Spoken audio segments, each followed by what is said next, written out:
اعوذ باللہ من الشیطان الرجیم، بسم اللہ الرحمن الرحیم۔ رب اشرح لی صدری ویسر لی امری واحلل عقدۃ من لسانی یفقہوا قولی۔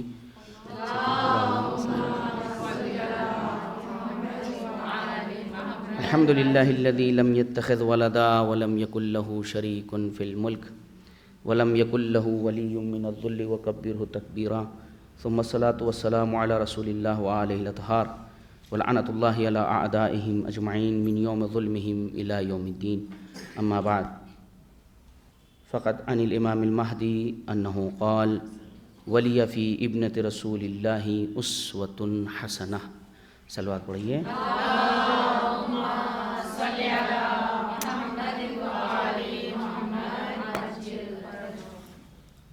کل کے سلسلے سے جو بات ہوئی تھی، میرے خیال میں آپ لوگوں کے ذہنوں میں محفوظ ہوگی وہ باتیں۔ کل ہم نے صرف آپ لوگوں سے ذکر کیا تھا کہ دین کی ضرورت کیوں ہے اور دین کس چیز کا نام ہے،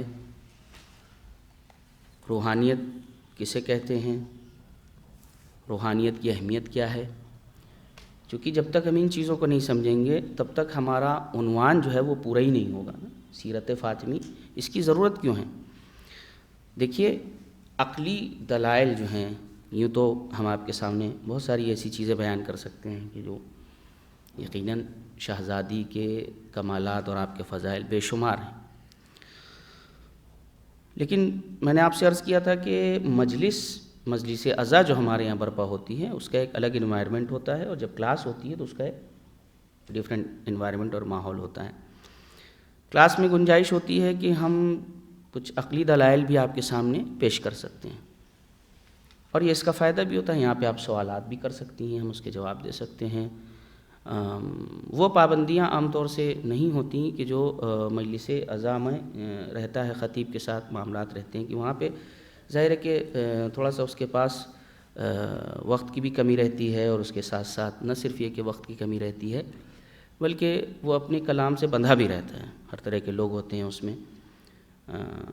کلاس میں چونکہ سب جو آتے ہیں کچھ سیکھنے آتے ہیں، ہے نا، تو جب آپ لوگ سیکھنے آتے ہیں تو میری ذمہ داری یہ ہے کہ میں آپ کے سامنے وہ چیزیں بیان کروں کہ اس وقت کا صحیح یوٹیلائز ہو سکے۔ تو عقلی چیزیں میں بیان کر رہا تھا کہ عقلی دلائل وہ ہیں کہ جنہیں نکارا نہیں جا سکتا۔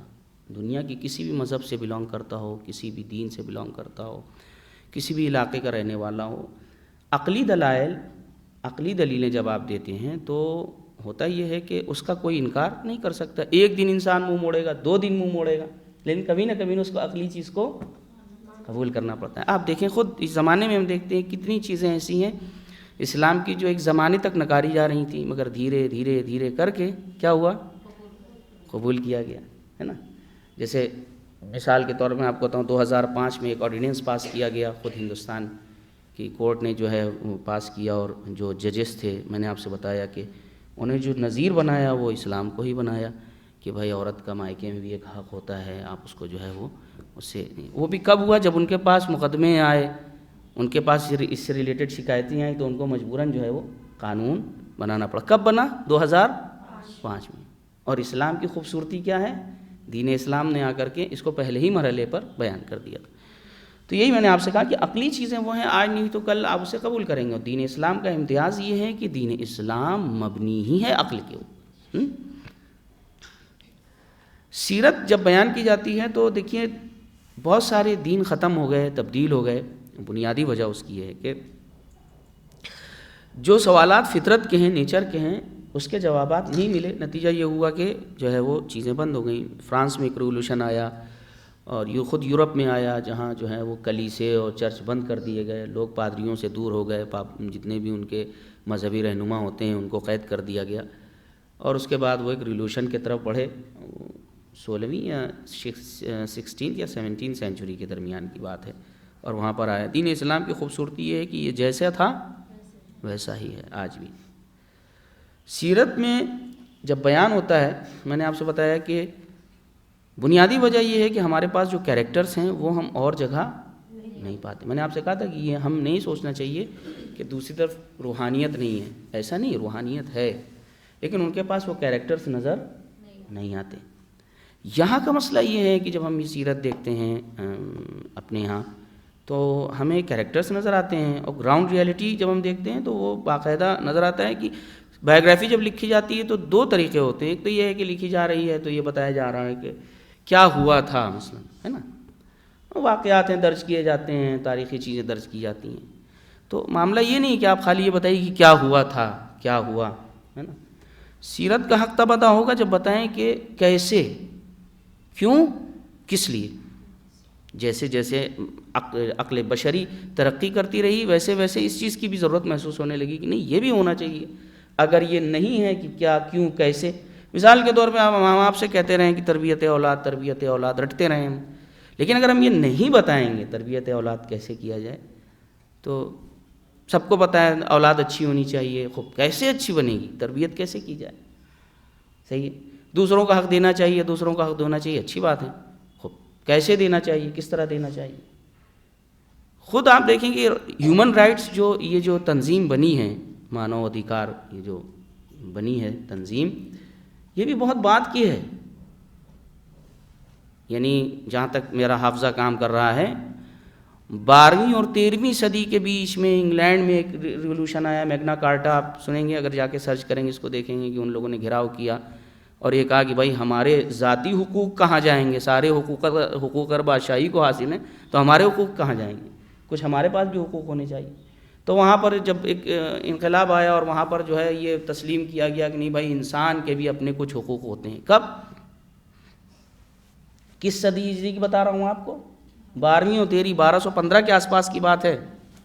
پھر اس کے بعد جو ہے وہ فرانس میں ایک انقلاب آیا، وہاں پر جو ہے وہ یہ مسائل آئے، وہاں پہ اس چیز کو پاس کیا گیا. تقریباً 60 نیئر اباؤٹ ایسے ہی مادے آرٹیکلس پاس کیے گئے، یعنی انسان کی حقوق کو لے کر. پھر دھیرے دھیرے اور معاملہ آگے بڑھا، یہاں تک کہ 1948 میں جو ہے وہ باقاعدہ یہ تنظیم جو آپ یونائٹڈ نیشنز کہتے ہیں، انہوں نے جو ہے وہ ایک چارٹ تیار کیا اور اس کے بعد جو ہے وہ انسانی حقوق کو تسلیم کیا گیا. کتنے عرصے کے بعد سوچیے آپ، 19 سینچری ہے نا.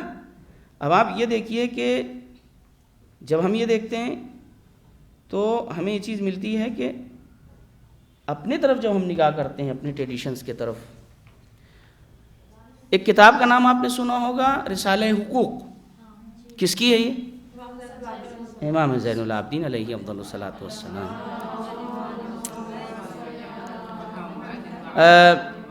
آپ میں سے پڑھا ہے کسی نے اس کو؟ پڑھا ہے. تو آپ نے دیکھا اس میں کہ امام علیہ الصلاۃ والسلام کی طرف یہ رسالہ منسوب ہے. آپ نے دیکھا کہ کس طرح اس میں جو ہے وہ مسائل بیان کیے گئے ہیں، کس طرح حقوق بیان کیے گئے ہیں. کان کا حق کیا ہے، آنکھ کا حق کیا ہے، معلم کا حق کیا ہے، باپ کا حق کیا ہے، ماں کا حق کیا ہے، بیٹے کا حق کیا ہے. اس ترقی یافتہ زمانے نے 19 سینچری میں آ کر کے کمپلیٹلی اس چیز کو سمجھا کہ انسان کا انسان پہ کوئی حق ہوتا ہے. کب سمجھا؟ 19 سینچری میں آ کر کے اس بات کو سمجھا کہ نہیں انسان کا دوسرے انسان پہ حق ہوتا ہے. لیکن ہمارا کروڑوں درود و سلام ہو امام سید سجاد پر کہ آپ نے کتنے عرصے پہلے سوچیے ذرا، امام کا زمانہ کون سا ہے؟ 1400 سال پہلے امام نے بیان کیا کہ انسان چھوڑیے اس کائنات میں جب آپ زندگی گزار رہے ہیں، سروائیو کر رہے ہیں، تو جتنی چیزوں کو آپ استعمال کر رہے ہیں ان چیزوں کا آپ پر حق ہے، آپ کا اس پر حق ہے. ہاں یہ سوال ضرور ہوگا کہ یہ ایک کو دوسرے پہ حق دینے والا کون ہے، اس کا سورس کیا ہے، کون ہے حق دینے والا، ہے نا. جو حق دے گا وہی جو ہے وہ مواخذہ کرے گا. یہ میں نے آپ کے سامنے اس لیے ذکر کیا کہ جب تک پریکٹیکلی نمونے ہمارے پاس نہیں ہوں گے تب تک بات بننے والی نہیں ہے.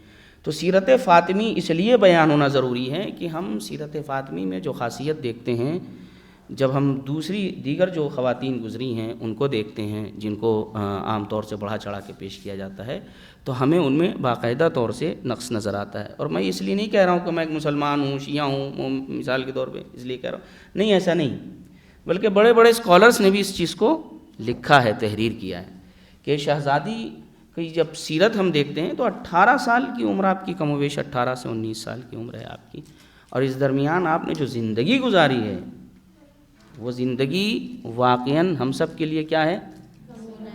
بہترین نمونہ ہے، بہترین نمونہ۔ ایک عورت کے لیے عام طور سے مثال کے طور پہ آپ دیکھیں تو ایک عورت کا جو وجود ہوتا ہے اس کائنات میں کتنے حصوں میں ہوتا ہے، یا وہ بیٹی ہوتی ہے، بیٹی سے آگے بڑا معاملہ تو وہ جو ہے وہ زوجہ ہوئی، پھر اس کے بعد ظاہر ہے کہ کسی نہ کسی کی والدہ ہو جاتی ہے، یہ عورت کا جو ہے وہ یہ ایک سرکل ہوتا ہے پورا۔ شہزادی کو جب ہم دیکھتے ہیں تو چاہے وہ آپ ایک بیٹی کی حیثیت سے ہوں، یا آپ ایک زوجہ کی حیثیت سے ہوں، یا آپ ایک ماں کی حیثیت سے ہوں، پوری جامعیت نظر آتی ہے شہزادی کے کردار میں، شہزادی کے کیریکٹر میں۔ مثال کے طور پہ بیٹی کی بات آ جائے تو بیٹی نے وہ حق ادا کیا کہ باپ نے کیا کہا؟ ام ابیہا، نے باپ کی ماں۔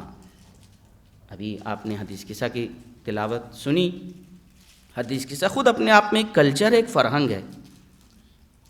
شب جمعہ سبھی الحمدللہ پڑھتے ہوں گے تو غور کریں اس کے مطالب کے اوپر، اس کے مضامین کے اوپر ہمیں غور کرنا چاہیے، یعنی سرسری طور سے گزر نہ جائیں، حدیث قصہ پڑھیں۔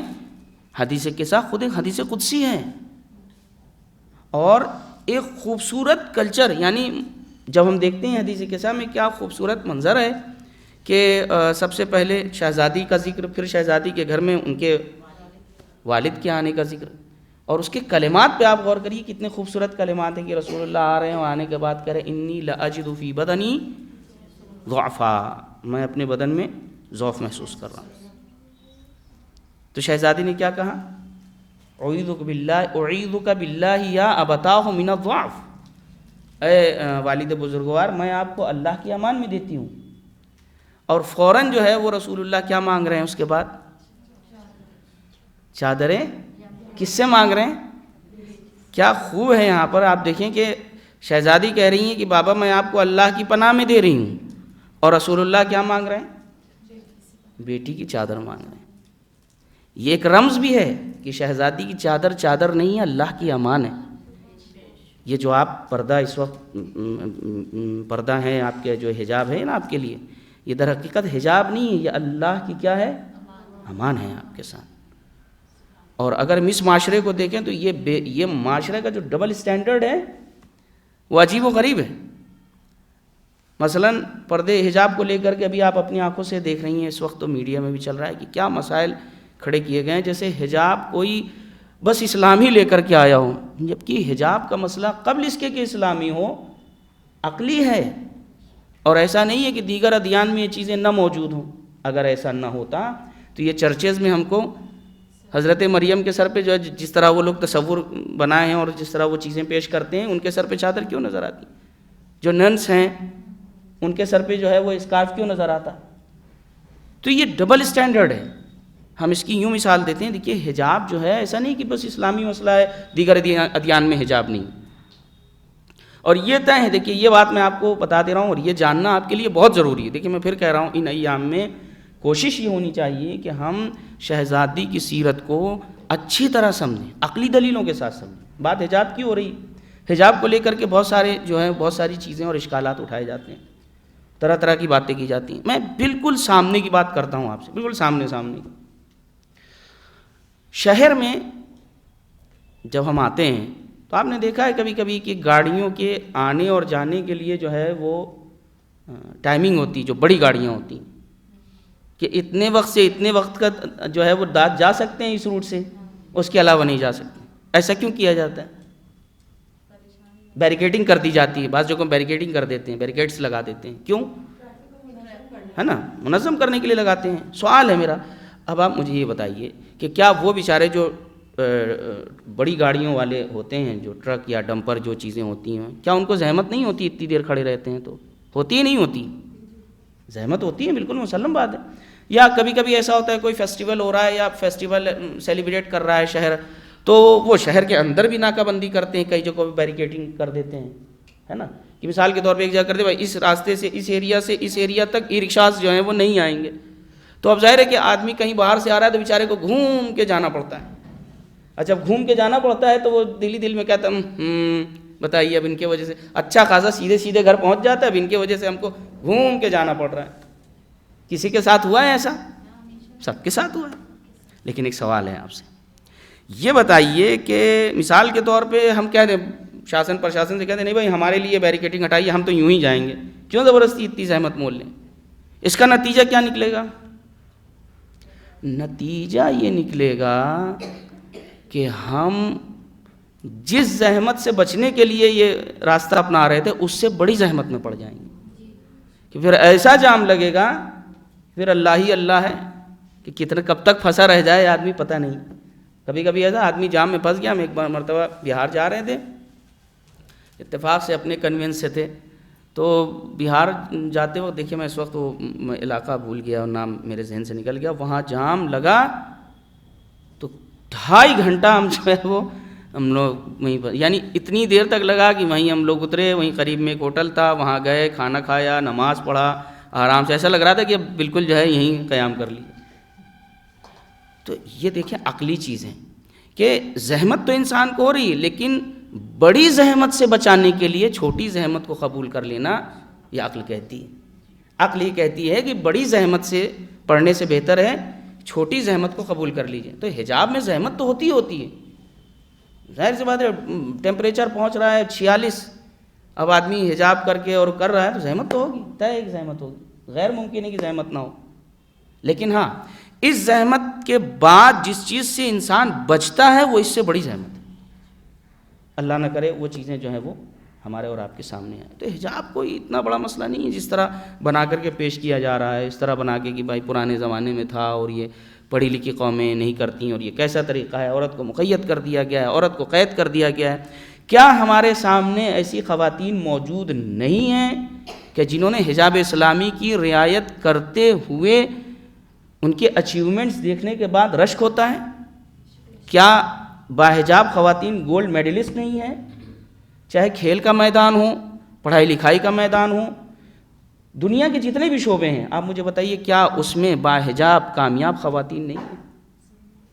دیکھیے یہ ہے میڈیا جو دکھاتا ہے چاروں طرف سے، تو پھر کہتے ہیں نا جھوٹ کو مینیپولیٹ کرنا، 1 بار بولنا، 2 بار بولنا، 3 بار بولنا، اتنا زیادہ بولا جانے لگتا ہے کہ سچ جو ہے وہ چھوٹا نظر آنے لگتا ہے، پھر آدمی کو لگنے لگتا ہے کہ نہیں بھائی ہے تو، اور اس طرح پیش کریں گے، ایسی سٹوریز بنا لیں گے جس میں تھوڑا سا ایموشنل چیزیں بھی ہوں گی، ایموشنل ٹچ بھی ہوگا، آدمی بھی سوچے گا بھائی بات تو صحیح، جبکہ ایسا نہیں ہے۔ اس وقت مشکل یہ ہے کہ حجاب کی اہمیت بتانے والے کم ہیں، حجاب کے خلاف بات کرنے والے زیادہ ہیں، تو لامحالہ ایسا انوائرمنٹ بن جاتا ہے کہ آدمی جو ہے وہ اس کی زد میں آ جاتا ہے۔ جبکہ حقیقت امر یہ ہے کہ حجاب کا مسئلہ جب میں تو دیکھیے حجاب جو ہے کہتے کس چیز کو ہے، 2 چیزوں میں فاصلہ کر دینا، 2 چیزوں میں فاصلہ کر دینا۔ ابھی ہے نا کہ جیسے فاصلہ کر دیا، بڑی گاڑیوں کو فاصلہ کر دیا کہ وہ شہر میں نہ آئے، تو اس فاصلے کا فائدہ کیا ہوا کہ بڑی زحمت سے پبلک جو ہے وہ بچ گئی، لوگوں کا جو ہے وہ وقت بچ گیا۔ وقت کتنا قیمتی ہوتا ہے، اور اتفاق سے وقت بہت قیمتی ہوتا ہے، اور ہمارے یہاں وقت کی ہی قدر نہیں۔ ارشاد ہوا، بات آئی ہے تو عرض کرتا چلوں، چونکہ عام طور سے پھر میں نے آپ سے کہا نا کہ اور جگہوں پہ شاید یہ باتیں نہیں ہو پاتی۔ نعمتان مغفورتان، 2 نعمتیں ایسی ہیں کہ جس کی قدر نہیں ہوتی، 2 نعمتیں ایسی ہیں جس کی قدر نہیں ہوتی۔ کون کون سی نعمتیں؟ سب سے پہلے الصحہ، ہیلتھ، اس کی قدر نہیں ہوتی، واقعی نہیں ہوتی اس پیریڈ میں۔ کتنے ہمارے لوگ، کتنے ہمارے علماء جو بہت کچھ سرمایہ دے سکتے تھے، اپنی صحت کا خیال نہیں رکھا، نتیجہ یہ ہوا کہ ہم ان کے اس عظیم وجود سے محروم ہو گئے۔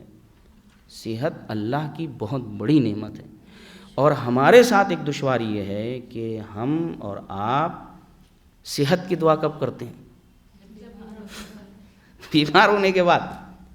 جبکہ شہزادی کے حوالے سے دیکھیں تو جو دعا ہے شہزادی کی، صحیفہ فاطمہ اگر آپ لوگوں نے دیکھا ہو، اس میں ہے کہ صحت کی دعا ہے، کہ صحت کی دعا پرماننٹ کرنا چاہیے کہ اللہ جو ہے وہ صحت مند رکھے۔ کہنے کو کروڑ پتی ہیں اور چائے بن رہی ہے تو بھائی شکر نہ ڈالیے گا، شوگر ہے۔ کروڑ پتی ہیں اور 1 چمچ شکر نصیب نہیں ہے اپنے کروڑوں دولت کی۔ صحت اللہ کی بہت بڑی نعمت ہے۔ مسلسل دعا کیا کریں کہ اللہ رب العزت صحت مند رکھے، تاکہ ہم تادیر اس کی اطاعت کر سکیں. تو صحت اللہ کی بہت بڑی نعمت ہے. سامنے کی چیزیں میں آپ کو بتاؤں، مثال کے طور پہ چونکہ میرا تجربہ ہے، میرے اوپر گزری ہوئی ہے، اس لیے بتا رہا ہوں. ہمارے اسپائن میں جو ہے وہ پریشانی ہو گئی، ڈاکٹر کو دکھایا تو ڈاکٹر نے جو ہے وہ، چونکہ مائنر ڈسک جو ہے وہ ایکس رے میں نہیں آتی، وہ جو ہے وہ اس کے لیے ایم آر آئی کرانا پڑتا ہے. ایم آر آئی کافی کاسٹلی ہوتی ہے، پتہ ہے آپ لوگوں. تو ایم آر آئی ہم نے کرایا اور اس کو جو ہے وہ ہم بالکل اس طرح اپنے کہتے ہیں نا کلیجے سے لگائے ہوئے تھے، اس لیے 5-6 ہزار روپے دیے تھے. تو یہ تھا کہ بھائی یہ 5-6 ہزار روپے یہ ہے. ڈاکٹر کے پاس پہنچے یہاں کانپور، انکور گپتا نام تھا. اس نے دیکھا اور بڑی لاپرواہی کے ساتھ ایسے کر کے ڈال دیا. ارے میں نے جلدی سے اس کو اٹھا لیا، اٹھانے کے بعد جو ہے سنبھال. تو ڈاکٹر ہنسا، نگارے اور دیکھ لیا اب کیا جو ہے وہ اس کو اس طرح رکھ رہے ہیں ساری چیزیں. بعد میں اس نے ایک اچھی بات یہ کہی کہ دیکھیے حکمت کہیں سے بھی ملے اس کو لے لینا چاہیے. ڈاکٹر نے کہا کہ آپ اس کو اس لیے اس کی قدر کر رہے ہیں چونکہ آپ نے اس کو پیمنٹ کیا ہے، اپنی جیب سے پیسے دیے ہیں، اور آپ نے اس کی جو ہے وہ حفاظت اس لیے نہیں کی کہ یہ آپ کو مفت میں مل گیا تھا، اس لیے آپ نے اس کی حفاظت نہیں کی. تو انہوں نے بتایا مارکیٹ میں جو قیمت ہے اس کی اسپائن کی، انسان کے اسپائن کی 2 کروڑ ہے. اس دن ہم کو پتہ چلا کہ ہم کروڑ پتی ہیں. 2 کروڑ روپے انسان کی اسپائن کی قیمت ہے انٹرنیشنل مارکیٹ میں. 2 کروڑ روپے. میں نے کل کہا تھا نا، مولا نے فرمایا کہ تم گمان کرتے ہو کہ بس تم ہی، تمہارے اندر اللہ نے ایک دنیا پنہا کی ہوئی. تو 2 کروڑ کی چیز کی میں نے قدر نہیں کی. اور ہوا یہی تھا، میں کتابوں کا کارٹون رکھ رہا تھا تو وہ ہمارے دوستوں نے کہا کہ دیکھو سنبھل کے، لیکن اس وقت یہ تھا کہ نہیں بالکل جو ہے میں تب میرے پاس طاقت ہے، میں کر سکتا ہوں. رکھ رہا تھا، پیر سلپ ہوا اور نتیجہ یہ ہوا کہ میں گرا اور مجھے جو ہے وہ چوٹ آئی. یہ لاپرواہی ہوئی میری جانب سے. میں چاہتا ہوں کہ اس لاپرواہی سے اب میرے بعد یا میرے ساتھ کے لوگ اس سے محفوظ رہیں. صحت اللہ کی بہت بڑی نعمت ہے. میں بار بار کہہ رہا ہوں، اس صحت کی جتنی حفاظت کر سکتے ہیں اتنی حفاظت کریں. دوسری چیز جس کی قدر نہیں ہے وہ کیا ہے؟ وقت. صحت تو واپس آ بھی سکتی ہے، وقت واپس نہیں آتا. تو صحت کی بھی قدر ہونی چاہیے، وقت کی بھی قدر ہونی چاہیے. صلوات پڑھیے محمد.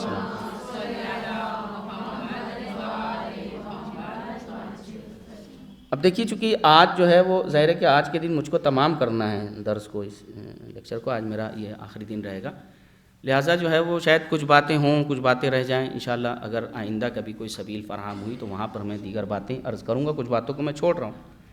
عرض میں آپ کے سامنے یہ کر رہا تھا، شہزادی کی جو باتیں تھیں وہ میں چھوڑ رہا ہوں، انشاءاللہ کبھی آئندہ عرض کروں گا. ابھی فی الحال جو آمدم بر سے مطلب جو میں عرض کر رہا تھا آپ کے سامنے کہ شہزادی کو جو ہم دیکھتے ہیں تو دیکھتے ہیں کہ شہزادی ہماری چاہے بیٹی ہونے کے اعتبار سے ہو، زوجہ ہونے کے اعتبار سے ہوں یا ماں ہونے کے اعتبار سے، تینوں ہی کیریکٹر میں ہم کو جب ہم شہزادی کو دیکھتے ہیں تو آپ کو سرٹیفکیٹ ملا ہوا ہے بیٹی ہونے کے.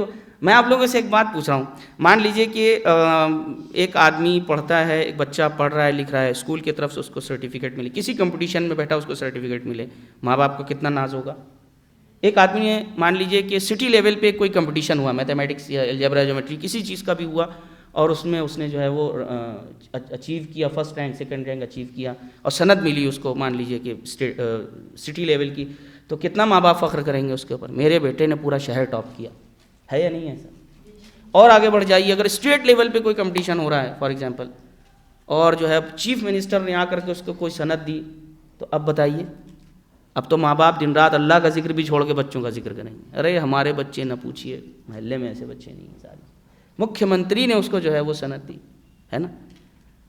اور لیول آگے بڑھا لیجئے، اگر ملکی پیمانے پہ کوئی یعنی پورے جو ہے وہ ملک کے پیمانے پہ اگر بچے بلائے جائیں اور کمپٹیشن ہو ان کے بیچ میں، بچہ فرسٹ آ جائے اور ہندوستان کا راشٹرپتی یا پردھان منتری، صدر جمہوریہ یا وزیر اعظم ان کو کوئی سند دے تو کیسا فخر محسوس کریں گے ان کے گھر والے. اب ذرا سوچئے کہ اگر پیغمبر اسلام سند دیں اپنی بیٹی کو کہ میری بیٹی فاطمہ میری ماں ہے، میرے لیے ماں کا درجہ رکھتی ہے. اور واقعاً ایسا ہے پیغمبر کے لیے کہ پیغمبر جب باہر کی زحمتیں اٹھا کے آتے تھے تو جو روایت ہے وہ یہ کہہ رہی ہے کہ پیغمبر نے ارشاد فرمایا کہ جب میں گھر میں داخل ہوتا ہوں اور دیکھتا ہوں اپنی بیٹی کو تو باہر کی زحمتیں میری بھول جاتا ہوں. بیٹی اللہ کی بہت بڑی رحمت ہے نا، رحمت ہے، نعمت بھی ہے، ظاہر ہے کہ رحمت اور نعمت ہے. تو بیٹی ہونے کے اعتبار سے آپ کو سند کس سے ملی؟ رسول اللہ سے. اب زوجہ کے اعتبار سے آپ دیکھیے کیا خوبصورت کلمہ ہے. کائنات کا شاید ہی کوئی باپ ہو جو اس طریقے سے پوچھ سکتا ہے جو رسول اللہ نے اپنی بیٹی سے پوچھا تھا، یعنی اپنی بیٹی کے سلسلے سے اپنے داماد سے پوچھا تھا مولا کائنات سے کہ کیف وجدت ابنتی، کیسا پایا میری بیٹی کو شادی کے بعد. پوچھ سکتا ہے اتنی آسانی سے؟ کوئی آسان نہیں ہے یہ کام. لیکن اگزامپل سیٹ کرنا ہے، نمونہ بننا ہے، ایک سیرت نہیں، کیسے پتہ چلے گا لوگوں؟ تو کیا جواب دیا مولا کائنات نے؟ نعم العون علی طاعت اللہ، اللہ کی اطاعت میں بہترین مددگار پایا. کیا پایا؟ بہترین مددگار اللہ کی اطاعت میں. بات لوگ عبادت بھی کہیں وہی آپ کہہ سکتے ہیں، لیکن جو میں نے پڑھا ہے روایت میں اطاعت ہے، اللہ کی اطاعت میں بہترین مددگار پایا. یہ بہت بڑا کمال ہے کہ ایک انسان دوسرے کے لیے اللہ کی اطاعت کے راستے ہموار کریں، چونکہ ایک بہت بڑی مشکل ہے. یعنی ایک تو ہم اس تصور سے نکلیں عبادت کا مطلب یا اطاعت کا مطلب نماز روزہ ہی نہیں ہوتا ہے. عبادت اور اطاعت کا مطلب یہ ہے کہ پھر انسان مرضی معبود کے مطابق زندگی گزارتا ہے، جو اس کا حکم اس کے مطابق زندگی گزارنا. وگرنہ عبادت تو بھی کر رہے تھے جو امام حسین کو چھوڑ کے خانہ کعبہ سے لپٹے ہوئے تھے، حجر اسود کو بوسہ لے رہے تھے، کیا وہ عبادت نہیں کر رہے تھے؟ کیا فائدہ ہے ایسی عبادت کا کہ فرض رسول آواز دے رہا ہے ایک دین پہ وقت پڑا ہے چلو ہمارے ساتھ، وہ کہہ رہے ہیں ابھی تو حج کا موسم. تو کیا حج ہوا ان کا؟ تو پہلے عبادت کا مفہوم واضح ہونا چاہیے کہ عبادت کا مطلب ہوتا کیا. جب تک عبادت کا مفہوم واضح نہیں ہوگا تب تک ان بندگی کا حق ادا نہیں ہوگا. کیونکہ وہ بہت اچھا مصرع ہے شیخ سعدی کا کہ زندگی آمد برائے بندگی، زندگی بے بندگی شرمندگی. واقعی نہیں صحیح، اگر انسان کی زندگی میں بندگی نہ ہو تو انسان اپنی زندگی سے مایوس ہو جاتا ہے. تو کیا خوبصورت جواب دیا. اب دیکھیں یہاں پر ایک چیز اور عرض کروں آپ کے سامنے کہ جب ہم اس گھر کا ماحول دیکھتے ہیں جو شہزادی کے گھر کا تھا، یہ بات ایک عجیب آپ نے دیکھی ہوگی کہ بڑے بڑے لوگ جو سماج و معاشرے میں کامیاب ہوتے ہیں وہ اپنی گھر کی زندگی میں فیلئر ہیں. ایسا ہو جاتا ہے کہ اپنی گھر کی زندگی میں فیلئر ہے. پتہ چلا کبھی ماں کو شکایت ہے، زوجہ کو شکایت ہے، بہن کو شکایت ہے. ایسا ہو جاتا ہے، انسان ہے، بہرحال غلطیاں اس سے ہوتی ہیں. لیکن جن کی ہم بات کر رہے ہیں جب ہم ان کو دیکھتے ہیں تو چاہے ان کی باہر کی لائف ہو یا ان کے اندرون حرم جو ہے ان کی لائف تھی، کہیں سے کوئی ذرہ برابر کجی نہیں پا سکا، اور اگر پایا ہوتا تو لکھ چکا ہوتا اب تک زمانہ. واقعی میں آپ سے بتا رہا ہوں، جو فضائل تھے وہ تو چھپا دیے گئے، جو تھے اسے چھپایا گیا. اگر کہیں خدا نہ خواستہ کوئی نقص ہوتا تو اب تک منظر عام پہ آ چکا ہوتا. جو بی بی کے فضائل تھے وہ بھی دوسروں کی طرف منسوب کر دیے گئے. یعنی ستم بالائے ستم، جو ان کے اپنے کمالات تھے وہ دوسروں کی طرف منسوب کر دیے گئے. شہزادی کے لیے ہے، میں جان بوجھ کے عرض کر رہا ہوں آپ کے سامنے کہ ہمیں دیکھنا ہوگا کہ آخر اس گھر میں زندگی گزارنے کا کیا طریقہ تھا کہ وہ گھر نمونہ عمل بن گیا، اور ایسا گھر بن گیا کہ قرآن مجید میں پروردگار ارشاد فرمایا فی بیوت اذن اللہ ان ترفع ویذکر اسمہ یسبح فیہا ویسبح لہ فیہا بکرۃ واصیلا.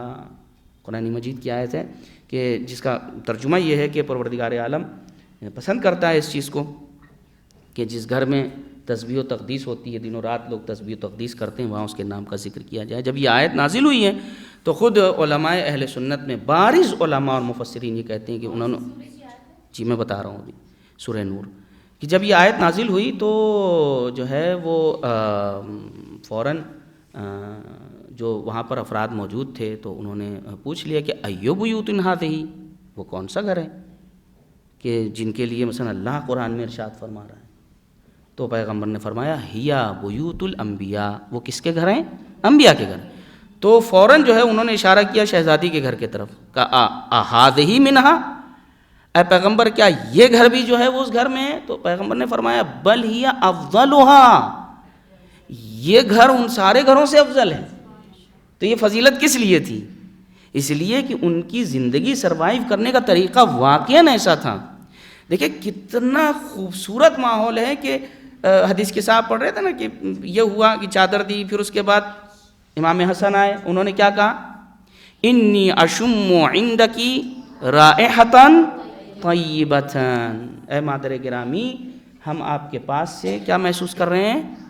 خوشبو محسوس کر رہے ہیں، جیسے کہ ہمارے جد بزرگوار تشریف فرما ہو۔ تو شہزادی نے کیا کہا، کیا جملہ ارشاد فرمایا شہزادی نے؟ ہاں ایسا ہی ہے۔ تو جب خطاب کیا ہے اپنے بیٹے کو تو کیا کہہ کے خطاب کیا؟ ثمرۃ فؤادی، قرۃ عینی، ثمرۃ فؤادی، یہ کلمات کہیں۔ کتنے خوبصورت اور اچھے کلمات ہیں۔ ایک ماں اپنے بچے سے کہہ رہی ہے میرے دل کے سکون، اے میری آنکھوں کی ٹھنڈک۔ ابھی جو ریسرچ ہو رہی ہیں اس میں یہ چیز کہی جاتی ہے کہ جب میں نے خود پڑھا ہے یہ چیز، اور آپ کو بھی اگر آپ سرچ کریں تو آپ کو ملے گا کہ جب ماں باپ اپنے بچوں سے اچھے کلمات کہتے ہیں تو اس کا اس پر مثبت اثر پڑتا ہے۔ تجربہ کر کے دیکھیں، ہمارے ساتھ مشکل کیا ہے، باہر جب ہم رہتے ہیں تو بچوں کے ساتھ اتنے اچھے سے پیش آتے ہیں، ایمانوں کی ان سے بڑا کوئی جو ہے وہ دیالو اور کرپالو نہیں ہے، اور گھر میں آئے تو اپنے چلو ایک گلاس پانی لے کر کے آؤ، سن نہیں رہے ہو کیا یہاں بیٹھے ہوئے ہو؟ تو ہماری کوشش یہ ہونی چاہیے۔ دیکھیے کتنے خوبصورت کلمات ہیں جو شہزادی نے اپنے بچے سے کہا، امام حسن سے کہا، اے میرے دل کی ٹھنڈک، اے میرے میوہ جگر، اے میری آنکھوں کی ٹھنڈک۔ تو ایک مرتبہ ہم بھی تجربہ کر کے دیکھیں اپنے گھر میں، یہی خوبصورت ماحول بنائیں، ایسا ماحول بنائیں ہم اپنے گھر میں کہ جب باپ باہر سے آئے، یعنی ہم اپنے گھر میں یہ کلچر پیدا کریں کہ بچوں کو سکھائیں۔ باپ جب باہر سے دن بھر محنت کر کے آئے تو مائیں اپنے بچوں کو سکھائیں کہ بڑھو، اور باپ جو بھی لے کے آئے اپنے ہاتھ میں لے لو، اور باپ کے ہاتھ کا بوسہ لو۔ یہ ہاتھ جو ہیں وہ کس لیے جو ہے وہ دھوپ میں زحمتیں کر رہے ہیں؟ یہ تمہارے لیے کر رہے ہیں۔ ماں کے لیے یہ تربیت ہو کہ بچے سیکھیں کہ جب صبح ہو یا روز اپنے ماں باپ کو جو ہے وہ بوسہ لیں، تاکہ ماں کی اور باپ کی اہمیت واضح ہو جائے۔ یہ اسلامی کلچر ہم چاہیں تو بنا سکتے ہیں۔ تو حدیث کے ساتھ بار بار میں کہہ رہا ہوں، صرف جو ہے وہ سننے کے لیے نہیں ہے، بلکہ سننے کے بعد ثواب تو ہے ہی ہے، مگر اس سے کہیں زیادہ فرق پڑے گا اگر وہ ماحول ہم اپنے گھر میں پیدا کرنے کی کوشش کریں۔ تو یہ دیکھیں یہی معاملہ یہ ہے کہ چھوٹا شہزادہ آ رہا ہے، پھر اس کے بعد امام حسن کے بعد امام حسین آئے، اور انہوں نے بھی جو یہی کہا کہ والدہ گرامی، میں آپ کے پاس سے اپنے نانا کی خوشبو محسوس کر رہا ہوں۔ اور کیا اچھی بات لکھی ہے کسی عالم نے کہ یہ عجیب چیز ہے کہ امام حسن آ رہے ہیں وہ بھی کہہ رہے ہیں میں اپنے نانا کی خوشبو محسوس کر رہا ہوں، امام حسین آ رہے ہیں وہ بھی کہہ رہے ہیں میں اپنے نانا کی خوشبو محسوس کر رہا ہوں، مولا کائنات آ رہے ہیں تو کہہ رہے ہیں میں اپنے بھائی کی خوشبو محسوس کر رہا ہوں۔ جبکہ جب امام حسن آئے اور اس کے بعد امام حسین آئے، جب امام حسین آئے تو لامحالہ چادر میں کتنے لوگ تھے؟ 2 لوگ تھے نا چادر میں، تو ہونا چاہیے تھا میں اپنے نانا کی خوشبو محسوس کر رہا ہوں، اپنے بھائی کی خوشبو محسوس کر رہا ہوں، لیکن ایسا نہیں کہا، میں نانا کی خوشبو کہا۔ پھر اس کے بعد مولا کائنات نے، اور ایک باپ اگر اپنے بچوں کی خوشبو نہیں جانے گا تو کون جانے گا؟ لیکن انہوں نے بھی یہی کہا کہ میں اپنے بھائی کی خوشبو محسوس کر رہا ہوں۔ تو ایک بات یہ پتہ چلی کہ دیکھیں ان سب کے کمالات جو ہیں، ان سب کا مصدر جو ہے وہ ایک ہے، رسول اللہ صلی اللہ علیہ وآلہ۔ احسنت۔ تو یہ ماحول جو ہے وہ شہزادی نے بنایا ہوا تھا، اور کتنے اچھے کلمات جو ہیں وہ مولا کائنات نے کلمات سے مولا کائنات نے خطاب کی۔ اصلاً یہ ایک جو چیز آپ معاشرے میں دیکھ رہی ہیں، جو میڈیا میں دکھایا جا رہا ہے، یہ فیک چیزیں ہیں۔ ایک ایسی ذہنیت پیدا کی جا رہی ہے کہ جس سے دھیرے دھیرے یہ چیز آ جاتی ہے کہ عورت کا حجاب میں رہنا، یا مثال کے طور پہ زوجہ کا گھر میں رہنا، یہ جو ہے وہ اس بات کا باعث ہے کہ اس سے جو ہے وہ کہیں نہ کہیں ہے کہ عورت دوم درجے کی ناگرک ہے۔ یہ چیز کیا ہے پیدا کی جا رہی ہے، یہ ذہن میں یہ چیز ڈالی جا رہی ہے، جبکہ ایسا نہیں ہے۔ اب یہ جو قرآن مجید کی آیت ہے، مثال کے طور پہ سورہ نساء کی آیت نمبر 34 ہے، تھوڑا میں 5-10 منٹ آپ لوگوں کا لوں گا۔ سورہ نساء کی چونکہ ظاہر ہے کہ آخری درس سے کم بات تو پوری ہو جائے۔ سورہ نساء کی یعنی چیپٹر جو ہے وہ سورہ نساء اور ورس ہے 34، ٹھیک ہے نا، جہاں پر ارشاد ہو رہا ہے الرجال، اعوذ باللہ من الشیطان الرجیم، الرجال قوامون علی النساء، الرجال قوامون علی النساء بما فضل اللہ بعضهم علی بعض وبما انفقوا من اموالہم۔ کہ اب یہاں اس آیت سے یہ ترجمہ کر کے اور جو ہے وہ غلط تصور پیش کیا جاتا ہے کہ عورتوں کو جو ہے، مردوں کو عورت پہ فضیلت دی گئی ہے۔ بات فضیلت کی نہیں ہے، یہاں بات یہ ہو رہی ہے کہ دیکھیں اللہ نے، یا ہم بھی چھوڑیے عقلی دلیل آپ لے لیجئے نا، آپ جب کسی کو کام دیتے ہیں، کوئی کام اس کے سپرد کرتے ہیں تو کیپیسٹی دیکھ کے کرتے ہیں یا بس یوں ہی کسی کے سپرد کر دیتے ہیں؟ بچوں کے سپرد جب کوئی کام کریں گے تو ہم دیکھیں گے وہ کر سکتا ہے یا نہیں۔ اس کے آگے بڑھ جائیے، ہم کسی بڑے کے سپرد کوئی کام کرتے ہیں تو ہم دیکھتے ہیں وہ کر سکتے ہیں یا نہیں، ایسا ہے یا نہیں؟ تو یہ عقلی چیز ہے کہ ہر انسان کو اس کی استطاعت کے مطابق جو ہے وہ کام دیا جاتا ہے۔ تو یہاں پر یہ مقصود نہیں ہے کہ اس کو فضیلت مل گئی اور جو ہے وہ مرد با فضیلت ہو گیا، نہیں، مرد کے ذمے عورت کا نان و نفقہ ہے، یہ اس کی ذمہ داری کو جائے باہر کمائے۔ اور دیکھیے کیا تصور پیش کیا گیا، اور ہماری شہزادی نے کیا خوبصورت تصور دیا کہ جب ایک مرتبہ مولا کائنات نے دیکھا آپ چکی چلا رہی ہیں تو فرمایا کہ اے فاطمہ کتنی زحمت کا کام آپ کر رہی ہیں۔ تو شہزادی نے کیا جواب دیا، نہیں ابوالحسن ایسا نہیں ہے، میں اللہ کا شکر ادا کرتی ہوں کہ اللہ نے زحمت کا کام آپ کو دیا ہے، آسان کام میرے لیے چنا۔ اور واقعاً ایسا ہی ہے، جو گھر میں رہتے ہیں ان کو بہت زیادہ خوف نہیں ہوتا ہے، 4 لوگ ان کو کور دینے والے ہوتے ہیں، گھر کے اندر ہیں۔ باہر کی دنیا زیادہ خراب ہے یا گھر کی دنیا زیادہ خراب ہے؟ باہر کی دنیا زیادہ خراب ہے، ہر یعنی چیٹنگ کرنے کے لیے، فراڈ کرنے کے لیے ہر دوسرا آدمی کھڑا ہوا ہے، تو باہر کا خوف زیادہ ہے بنسبت گھر کے، لہذا اور اسی لیے آپ دیکھیں کہ گھر میں آدمی پیے رکھتا ہے، گارڈ رکھتا ہے یا باہر رکھتا ہے؟ یہ جتنے بھی پیے ہوتے ہیں، پرسنل اسسٹنٹ ہیں یا جو ہے وہ ان کے ایڈوائزر ہیں یا ان کے گارڈ ہیں، یہ سرکشا کرمی ہیں ان کے، تو گھر کے اندر رہتے ہیں یا باہر کی دنیا میں رہتے ہیں؟ تو باہر خطرہ زیادہ ہے یا گھر میں؟ شہزادی نے ایک اتنا دقیق جو یہ بات بیان کی ہے، اتنی دقیق تعبیر ہے کہ میں اللہ کا شکر ادا کرتی ہوں کہ جس نے آسان کام میرے سپرد کیے ہیں۔ اگر انسان سیکیور نہیں ہے تو چھوٹے سے چھوٹا کام بھی زحمت والا ہے، اور اگر انسان سیکیور ہے، محفوظ ہے، تو بڑا سے بڑا کام کیا ہو جاتا ہے؟ چھوٹا ہو جاتا ہے۔ تو شہزادی نے ارشاد فرمایا نہیں ابوالحسن ایسا نہیں ہے، بلکہ میں اللہ کا شکر ادا کرتی ہوں کہ زحمت کا کام اللہ نے آپ کو دیا ہوا ہے، میں تو گھر میں رہتی ہوں، میرے لیے تو بہت آسان ہے اپنے ماحول میں جو ہے وہ رہنا اور کرنا۔ تو اس طریقے سے ساری چیزیں پیش کی گئی ہیں۔ جبکہ ہم یہ دیکھتے ہیں جو دعا ہے، جب شادی کے بعد پہلی بار یعنی شوہر و زوجہ کی ملاقات ہوتی ہے تو اس وقت کی جو دعا ہے، یقین جانے وہ دعا پڑھنا چاہیے، اس کی تعلیم جو ہے وہ دینا چاہیے، والدین کو چاہیے یا گھر میں جو بھی ایسا بزرگ ہو اسے چاہیے کہ جب شادی کا موقع آئے تو یہ تعلیم دونوں کو دی جائے۔ کیا خوبصورت کلمہ ہے، اللہم اخذتها بامانتک، یعنی مرد کو چاہیے اس دعا کو پڑھے، اے میرے پروردگار میں تیرا شکر ادا کرتا ہوں کہ تو نے مجھے یہ امانت، یہ نعمت جو عطا کی ہے، یہ امانت ہے میرے پاس، اس کو میں نے جو اپنے حوالے لیا ہے بطور امانت لیا ہے، اور امانت میں اتنا ہی تصرف کیا جاتا ہے، ظاہر سی بات ہے کہ جتنا جو ہے وہ امانت دینے والا جتنی اجازت دیتا ہے۔ اور یہی وجہ ہے ہم نے دیکھا کہ ایک بار دیکھ لیا مولا کائنات نے شہزادی کو دیکھا کہ شہزادی جو ہے مولا کائنات کے کپڑے درست فرما رہی تھی، تمیز دے رہی تھی، اب وہ جو بھی کر رہی ہوں، سل رہی ہوں، تہ لگا رہی ہوں، جو بھی کر رہی ہوں، تو فوراً مولا کائنات نے کہا کہ بی بی یہ میرے کپڑے ہیں، یہ میری ذمہ داری ہے کہ میں اس کو جو ہوں وہ صحیح کروں، درست کروں، یہ آپ کا کام نہیں ہے۔ تو فوراً شہزادی نے فرمایا نہیں ابوالحسن، میں نے اپنے بابا سے سنا ہے جو خاتون بھی گھر کی گھرداری میں بڑھ چڑھ کے حصہ لیتی ہے اللہ اس کے گناہوں کو معاف کر دیتا ہے۔ صحیح۔ پھر کچھ وقفہ گزرا کہ شہزادی نے دیکھا کہ مولائے کائنات امیر المؤمنین، مولائے کائنات کیوں کہتے ہیں ہم؟ کہ وہ اس پورے یونیورس کے مولا ہیں۔ شہزادی نے دیکھا کہ مولائے کائنات جارو کشی کر رہے ہیں، جھاڑو لگا رہے ہیں، ہم جیسے لوگ تو نہیں کر سکتے اتنے آسانی سے کام، جھاڑو لگا رہے ہیں۔ اب جو شہزادی نے دیکھا فوراً کہا ہے ابوالحسن یہ آپ کیا کر رہے ہیں، یہ میرے سپرد کام ہے، میں کروں گی۔ تو فوراً جو ہے وہ مولا نے جواب دیا جس سے آپ نے سنا تھا اس سے میں نے بھی کچھ سنا ہے۔ جو شوہر بھی گھر میں اپنی یعنی گھرداری میں اپنے زوجہ کا ہاتھ بٹاتا ہے اللہ اس کے گناہوں کو بھی معاف کر دیتا ہے۔ تو یہ ماحول، یہ بیلنس دیکھیے، ایسا بیلنس جب رشتوں میں ہوتا ہے تو وہ گھر کیا بن جاتے ہیں؟ نمونہ عمل بن جاتے ہیں، ہے نا۔ تو یہ مرحلہ ہو گیا زوجہ کے اعتبار سے۔ اسی لیے ہم سب جب مشکل میں پڑتے ہیں تو کس سے مدد مانگتے ہیں؟ مولا کائنات کے ذریعے اللہ سے مدد مانگتے ہیں، مولا کائنات کو وسیلہ بناتے ہیں۔ یا علی مدد جو ہم کہتے ہیں تو ہمارا مقصود یہ نہیں ہوتا کہ مولا کائنات مستقل مدد کرتے ہیں اللہ نہ بھی چاہے، نہیں۔ جب ہم یا علی مدد کہتے ہیں چونکہ مولا کائنات نے اپنی زندگی للہ اور فی اللہ بسر کی ہے، اور اللہ نے اجازت دی ہے کہ ہم مولا کائنات سے توسل کر کے اس سے جو ہے مدد مانگ سکتے ہیں۔ ایسا ہے یا نہیں ہے؟ بعض لوگ اس میں شرک کا الزام لگا دیتے ہیں اور طرح طرح کی باتیں کرتے ہیں۔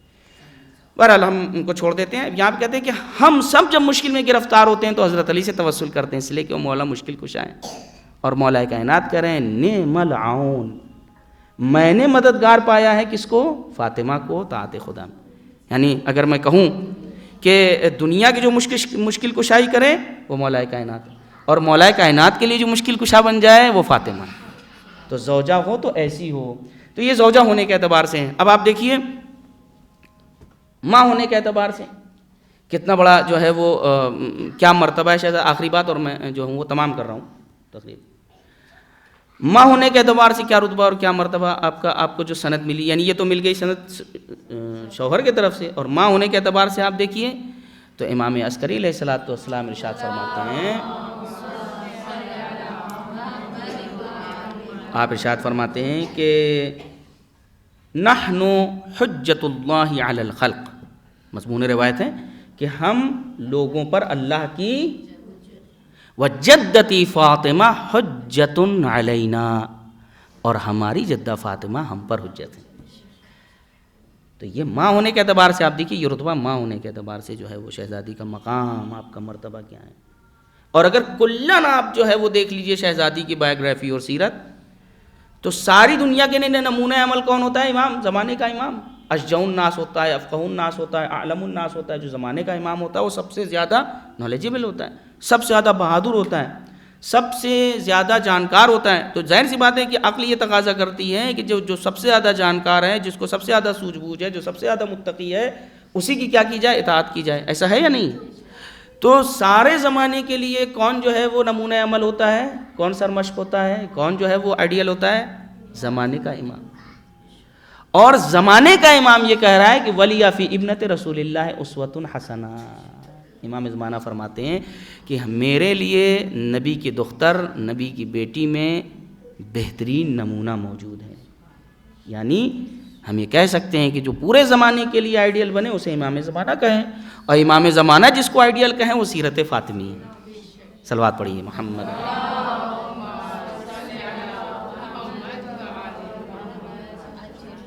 تو یہ سیرت فاطمی تھی کہ ہم نے یہ دیکھا کہ شہزادی نے اپنی پوری زندگی جس طرح گزاری اللہ کے لیے، تو ان کو سند جو ملی ہے اللہ سے بھی سند ملی، اللہ کے رسول سے بھی سند ملی، مولا کائنات سے بھی سند ملی، اور دیگر ائمہ سے بھی آپ کو سند ملی.